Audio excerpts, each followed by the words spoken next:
welcome. We're really glad to have you here. A couple weeks ago in the Charlotte Observer, there was an article, and we wanted to share it with you because we thought it was very relevant to this evening in our March DADness event. The title of the article is "Men Have a Special Role in Families. It's Time to Honor It." The smallest and most fundamental form of government is the family, and it is falling apart. Americans across the political spectrum are beginning to recognize it. President Obama, in this year's State of the Union address, said he wanted to work to strengthen families by removing the financial deterrence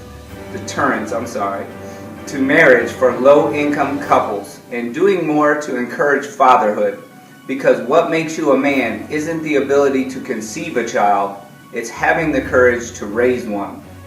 He is exactly right. Obama's own marriage, of course, provides a shining example of a strong family, but he comes from a broken family himself and knows what it is to have an absent father. Until recent human history, the vast majority of children live with their fathers. Today, according to the Family Research Council's Marriage and Religion Research Institute, less than half of 17-year-olds have always lived with their intact biological family. That figure is only 17% for African Americans, compared to 1941 when it was 90%. As Robert Rector of the Heritage Foundation has shown, the best anti-poverty program is marriage. When a child's father is married to his mother, the probability of the child's living in poverty drops to 82%. Absent fathers don't just harm their children economically. A father's influence on children is documented. Adolescents without dads in their lives tend to exhibit more antisocial behavior. Social science indicates that fathers play a different and complementary role to mothers in raising children, particularly sons.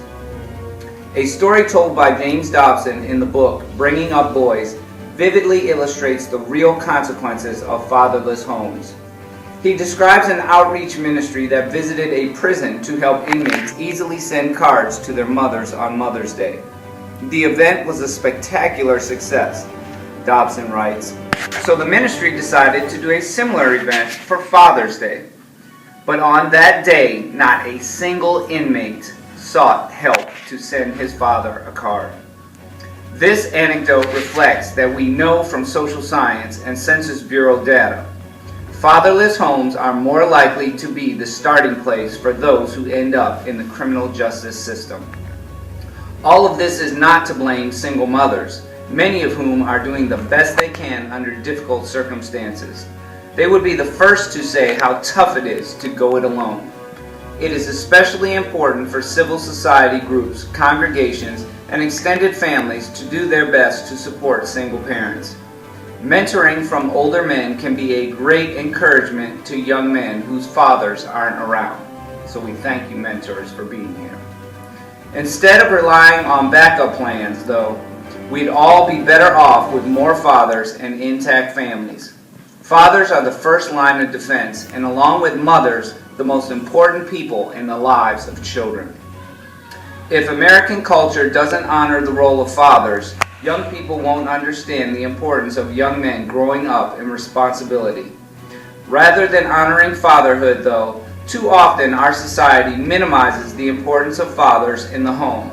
So much so that a live-in dad is seen at best as optional. Over time, what President Obama calls the courage of fatherhood could inspire generations of young men to make family a central part of their goals, hopes, and dreams.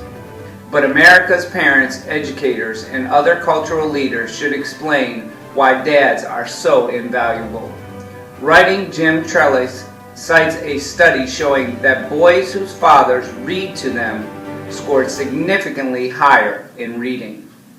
Trellis writes poignantly about how boys imitate their fathers. This and similar material is needed in every corner of society. And not only so men may understand their crucial role, but so we may break the cycle of broken homes and poverty. We hope you enjoy the evening.